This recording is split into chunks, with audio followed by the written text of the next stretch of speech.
योगी आदित्यनाथ और मोहन भागवत की मुलाकात आखिरकार क्या इशारे कर रही है। योगी आदित्यनाथ होली पर हर बार मथुरा जाते रहे हैं। इस बार ये मौका दिवाली से पहले ही आ गया, क्योंकि मोहन भागवत पहले से ही वहां पहुंचे हुए थे। ऐसा संयोग 4 महीने पहले भी आया था, तब अंदर की बात बाहर ठीक से नहीं आ पाई थी, लेकिन इस बार वैसा नहीं हुआ। मोहन भागवत संघ की अखिल भारतीय कार्यकारिणी की बैठक में शामिल होने के लिए मथुरा आए हैं। वह 10 दिन के मथुरा प्रवास पर हैं। यही 45 मिनट की बंद कमरे में हुई एक मुलाकात को सियासी गलियारों में बेहद महत्वपूर्ण माना जा रहा है। इस मुलाकात में मुख्यमंत्री योगी आदित्यनाथ ने औपचारिक तौर पर मोहन भागवत को महाकुंभ में आने का निमंत्रण दिया, लेकिन चर्चा ये है कि यह बैठक केवल औपचारिकता तक सीमित नहीं थी। सूत्रों के अनुसार इस दौरान यूपी की राजनीति, खासकर आगामी उपचुनाव और संघ कार्यकर्ताओं की भूमिका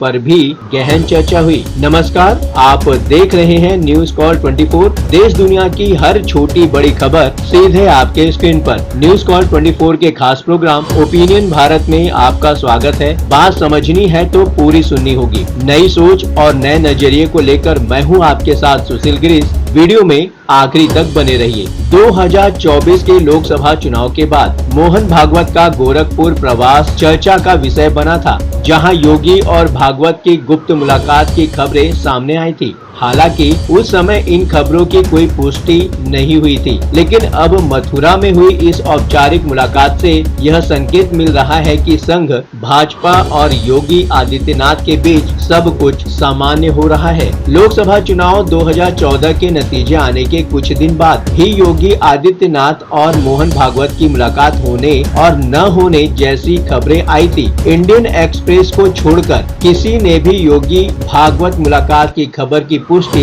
नहीं की थी। अंग्रेजी अखबार इंडियन एक्सप्रेस के मुताबिक मुख्यमंत्री योगी आदित्यनाथ ने पक्की बाग में सरस्वती शिशु मंदिर का दौरा किया था और वहीं मोहन भागवत से बंद कमरे में मुलाकात हुई। इंडियन एक्सप्रेस के मुताबिक ये मुलाकात सुबह 8:30 बजे के करीब हुई और करीब आधे घंटे तक चली थी।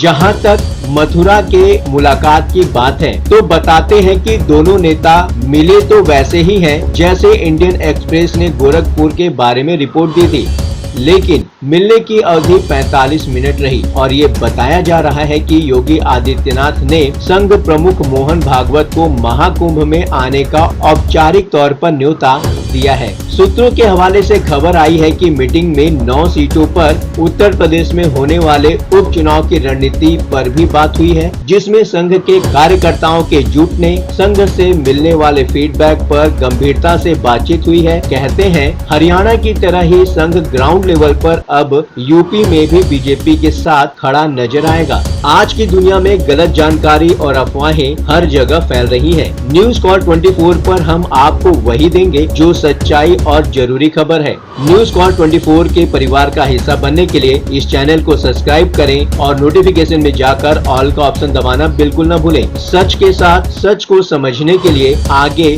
वीडियो को पूरा देखते रहिए। अब बात ये है कि योगी की मुलाकात मोहन भागवत से तो हो गई, तो फिर बातें क्या हुई होगी? एक सहज सवाल है, क्या 45 मिनट तक सिर्फ यूपी उपचुनाव पर बात हुई होगी?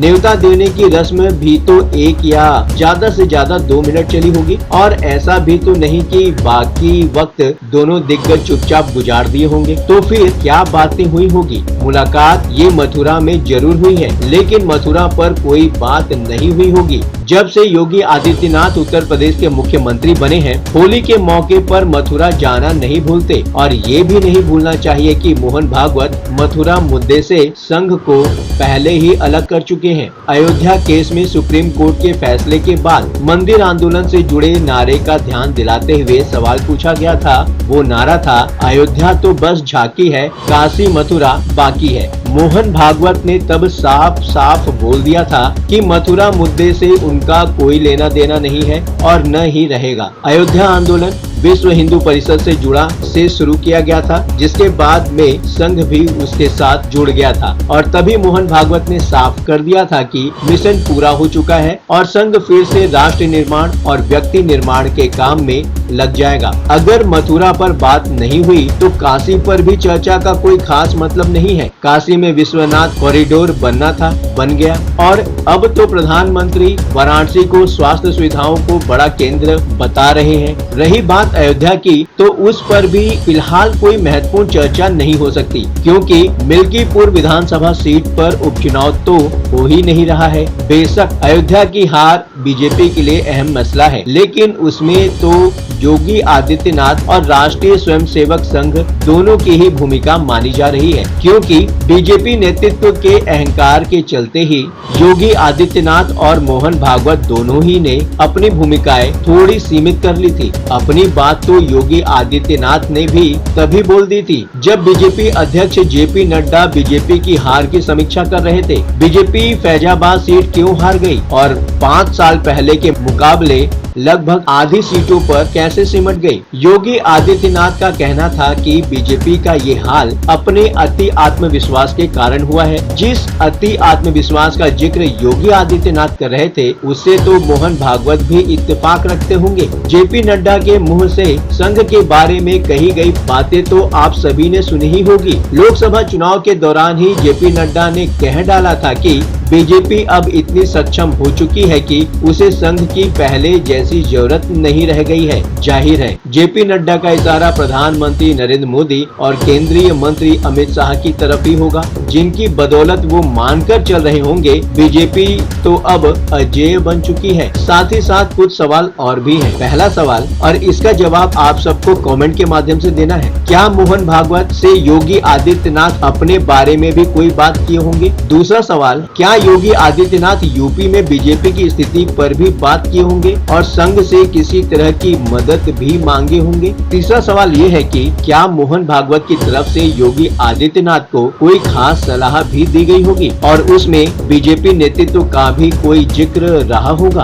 बातों ही बातों में मुद्दे की बात हो जाती है। ये प्लेटफॉर्म है जनता का, आपका, आपकी आवाज उठाने का। अब आपकी बात नहीं रहेगी अनसुनी। आपकी सलाह, आपकी राय हमारे लिए मायने रखती है। खुलकर अपनी बात रखें, कमेंट करें और अपनी प्रतिक्रिया अवश्य दें। अभी तक आपने चैनल को सब्सक्राइब नहीं किया है तो देर किस बात की, चैनल को अभी सब्सक्राइब करें। नोटिफिकेशन में जाकर बेल का आइकन प्रेस करना बिल्कुल ना भूलें। आज के लिए बस इतना ही। लगातार खबरों के लिए बने रहिए न्यूज़ कॉल 24 के साथ।